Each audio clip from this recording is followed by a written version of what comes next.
I don't normally talk about this kind of stuff on YouTube, just simply because I try to stay out of it, to be honest. Try to stay out of all the drama and the trends. But I do feel like at this point, I felt like I needed to bring a different perspective. And that's why I want to address this topic today. I have a lot to say. Before we get started, I want to let you know, this video is sponsored by Element, of course. You guys know that. I'm a big fan.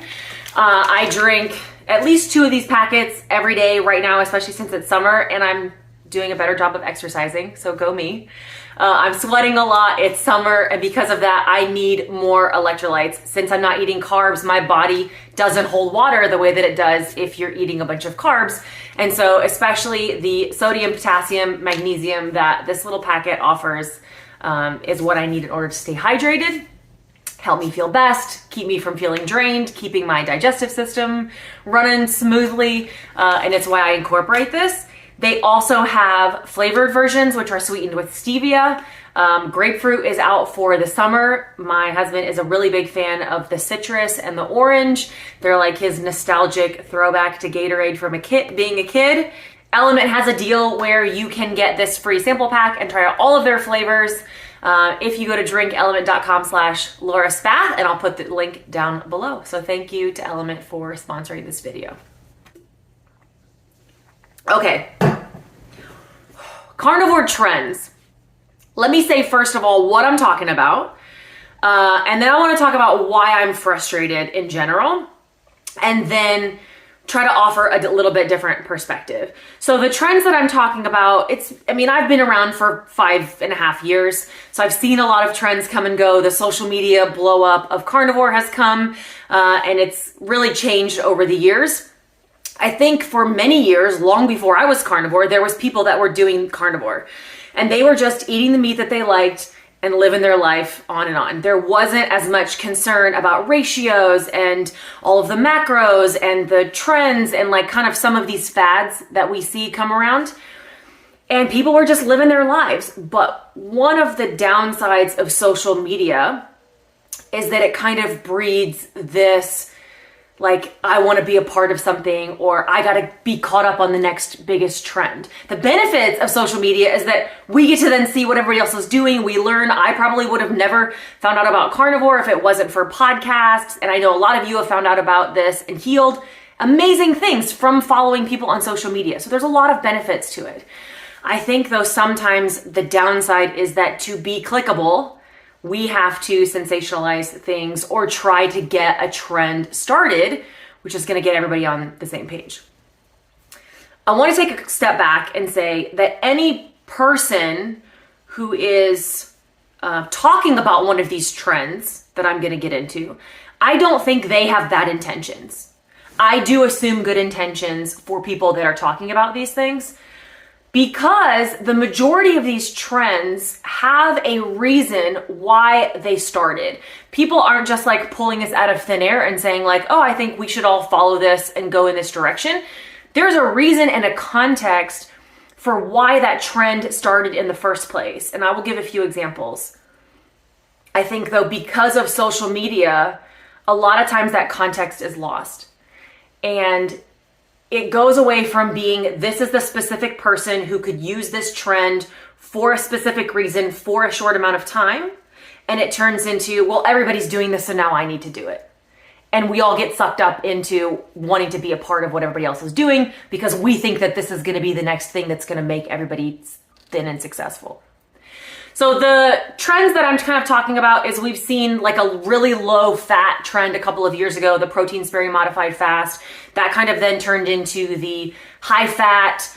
We see a lot of fasting, alternate day fasting going on. There's an egg fast trend in keto. People were drinking MCT powder oil a couple of years ago. We do the bulletproof coffee as more of a keto trend, but that could be a trend. There's a sardine fast that's new. And to be honest, I kind of try to stay out of a lot of the social media stuff, so I don't know what else is going on. But those are kind of some ones that I've been aware of. Eating a couple of sticks of butter, right? And that one, for example, talks about healing hormones by using high fat. So there is a reason why some people in certain situations might want to eat a higher fat carnivore diet and track macros and pay attention to those things to heal your hormones. So it's a very specific type of person who can use this for a reason. The problem then is that it gets talked about and sensationalized in a way that it's like, hey, this is what we're all doing. Or I think, again, not even the intentions of the people that are sharing it, but people then jump on these trends hoping that it's the quick fix that they need in order to lose weight. Before finding carnivore, I tried everything in order to lose weight quickly. I thought if I just found the right protocol, if I just found the right calories, if I didn't eat this specific food, if I went vegan, if I did low calorie, if I ate chicken and salads, if I ate boiled fish, like there had to be something that was gonna be this quick fix in order for me to lose weight. And then I could go back to what I was doing before and I would be fixed and healed. And I talk about this a lot on this channel, but like that's not how it works. It's why I'm still doing this 5.5 years in, because I can never go back to how I was eating before. And there is no quick fix promise in order to lose weight and then go back to normal life before. Like my life is radically different than before.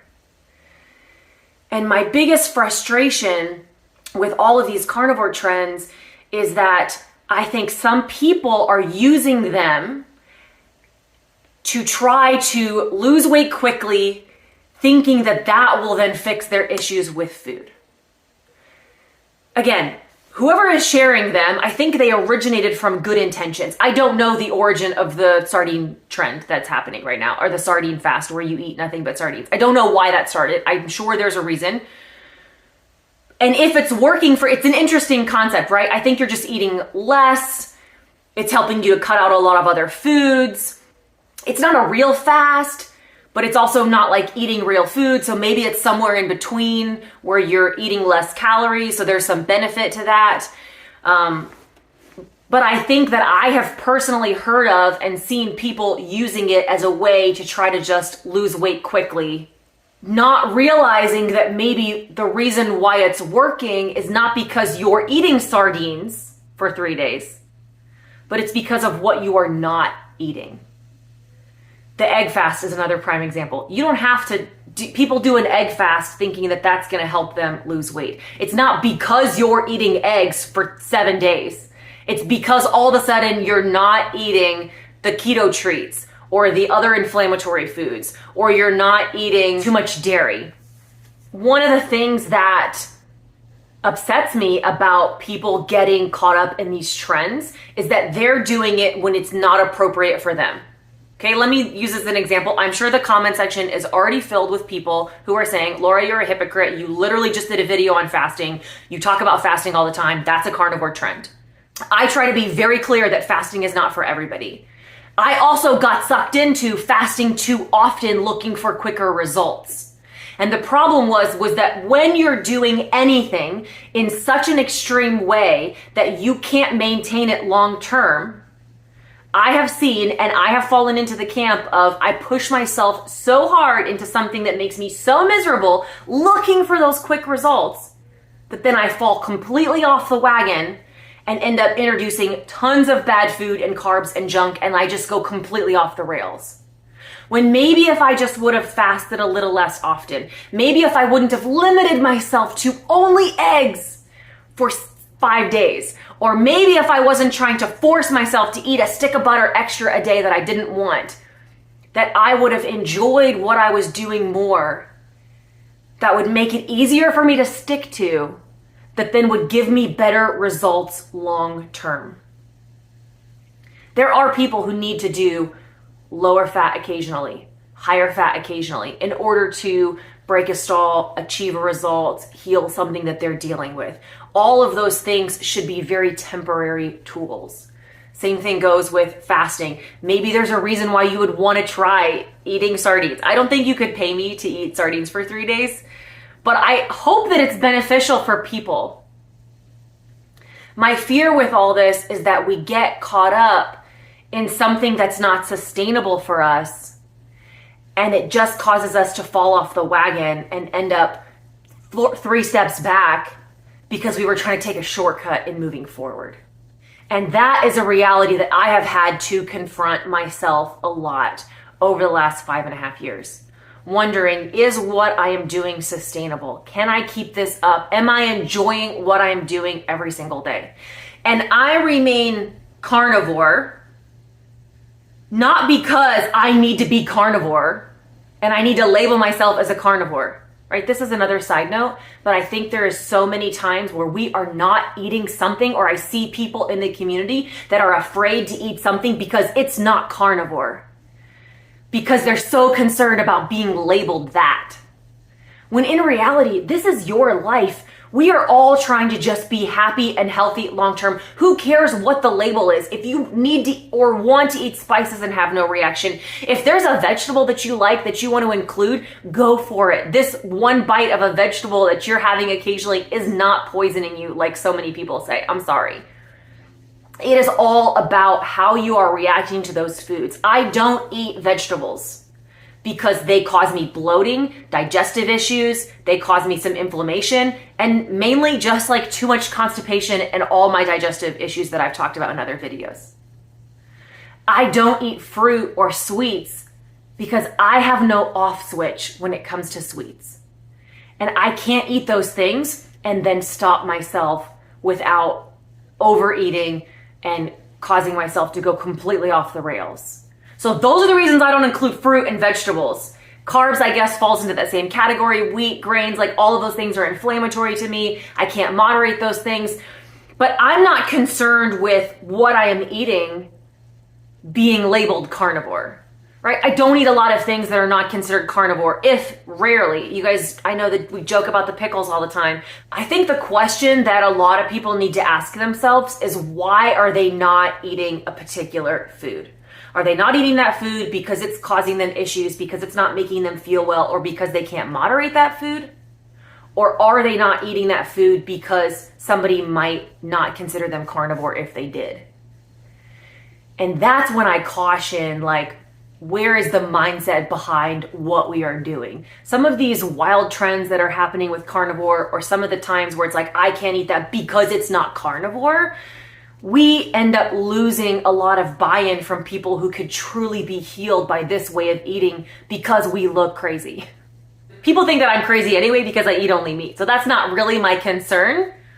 But I want you to question yourself, like, why am I eating certain things? Why am I not eating certain things? If you find yourself getting sucked into some of these trends, I want you to take a step back and have an honest conversation and say, am I eating things that I shouldn't be doing? Why am I jumping into this? Am I looking for a quick results? Is consistency really my struggle?